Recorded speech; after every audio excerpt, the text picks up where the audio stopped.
Let's jump right into this explainer. You know, turning up the TV volume just a few notches seems completely harmless, right?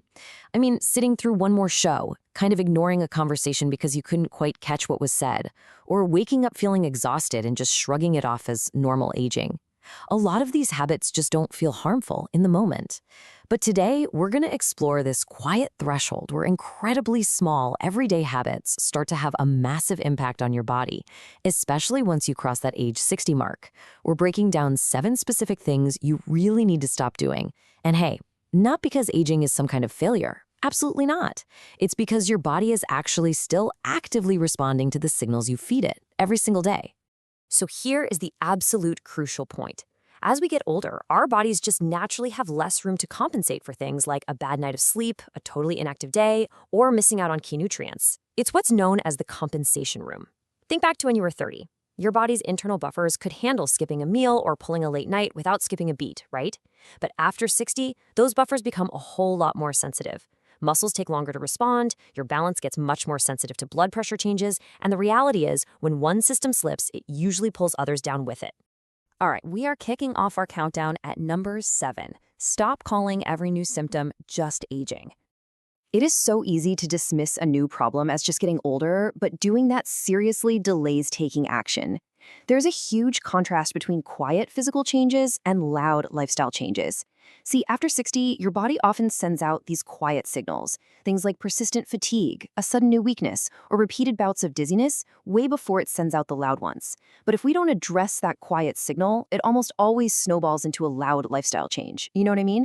Like you might start subconsciously avoiding the stairs before you ever admit to yourself that your legs actually feel weak. Or maybe you stop taking those long walks because you feel a bit unsteady, and then you just convince yourself you lost interest in going out. The big practical takeaway here? Start noticing the patterns. Look, a single tired morning literally means nothing, but fatigue that keeps creeping back every day for weeks, that absolutely deserves a conversation. Just grab a notebook and start tracking the timing and duration of whatever symptoms you're feeling. Jot down when it happens, what you were doing at the time, and how long it lasted. You're not trying to play doctor and diagnose yourself, you're just arming your healthcare professional with really good information and giving yourself a fighting chance to get ahead of it early. Moving right along to number 6, you've got to stop sitting until your body literally forces you to move. A lot of folks think a brisk morning walk totally cancels out a day spent entirely on the couch. But it really doesn't work like that. Think of it like a water pump. When you sit for a really long stretch, the large muscles in your legs become essentially inactive. Those muscles are literally the water pump that moves blood upward and keeps your nervous system dialed into your balance. If you sit for 8 straight hours, it's basically like yanking the plug on that pump completely. And since muscle mass already naturally declines with age, the less you ask those muscles to work, the less prepared they're going to be when you suddenly, urgently need them. So how do we fix this? The good news is you absolutely do not need to do some exhausting, heavy workout every half hour. The goal is simply to break up the time you spend sitting. It can be super simple. During a commercial break, try doing 5 really slow sit-to-stands. Just get up and walk to another room, or stand up and march gently in place while holding onto a counter for support. Just breaking up that sitting time with those 5 slow sit-to-stands is a phenomenally effective functional exercise.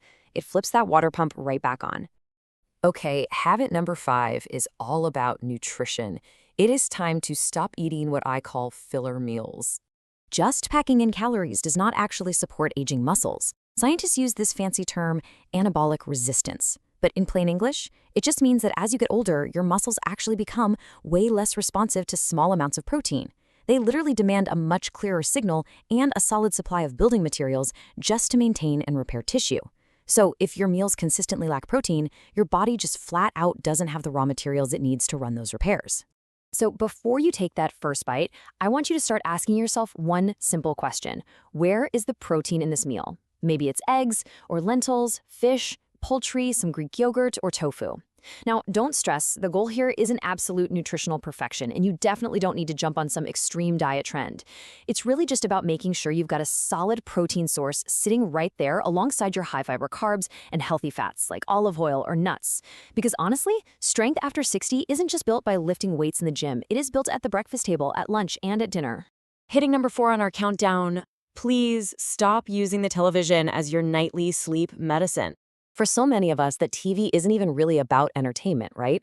It just kind of fills up a quiet room, wards off loneliness, and hearing those familiar voices just makes drifting off feel a whole lot easier. And that emotional comfort, it's completely real and valid.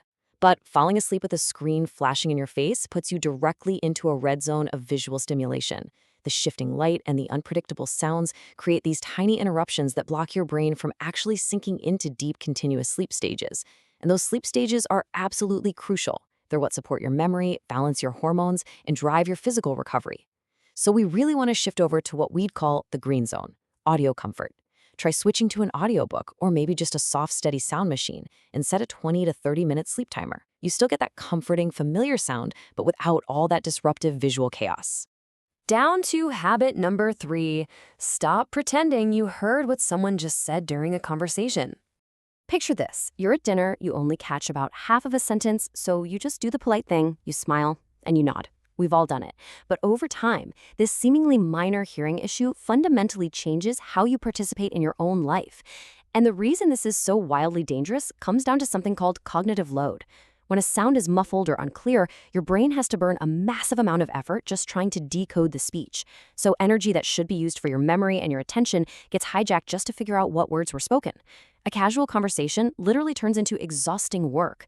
And this is exactly why untreated hearing loss is so strongly linked to cognitive decline and social isolation. If you find yourself constantly cranking up the TV volume or you always think people are mumbling, go get a hearing evaluation. You're not asking for special treatment. You are actively protecting your ability to stay connected to the world. Coming in at number 2, stop jumping straight to your feet when your body clearly needs a second to adjust. We've all had this happen. You wake up in the pitch dark, jump out of bed instantly, and whoa, the whole room shifts.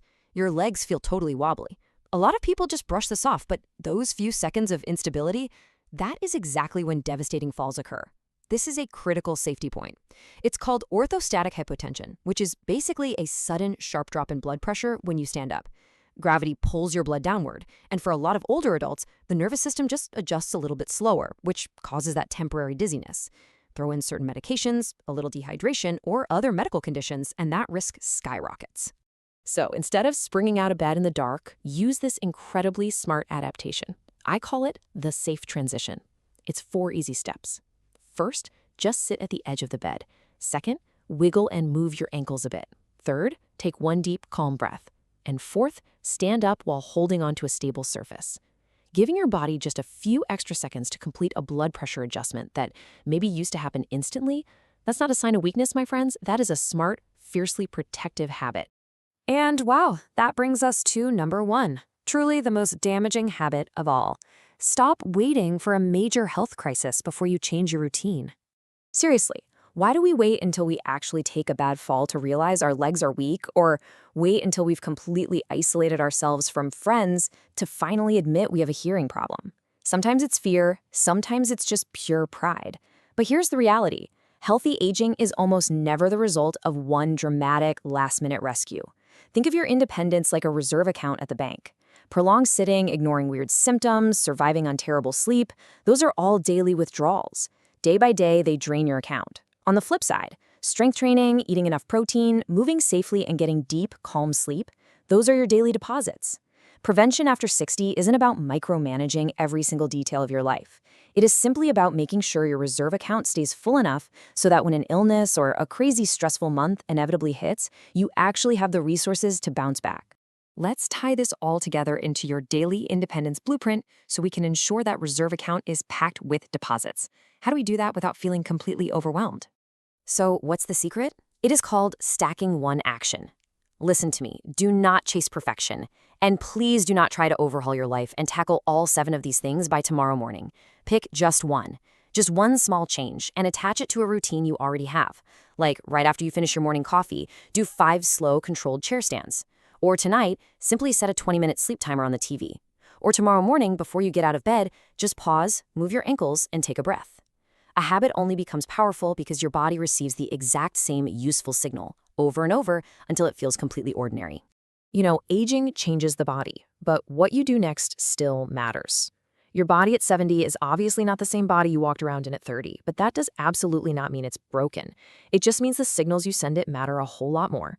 Moving your body tells your muscles they are still needed, Eating nutritious food hands your body the literal materials it needs for repair, and establishing dark, quiet routines tells your brain it's time to recover. So, I want to leave you with this final, vital question. What small deposit are you going to make into your reserve account today? Pick one change, stick with it, and fiercely protect your independence for all the years ahead.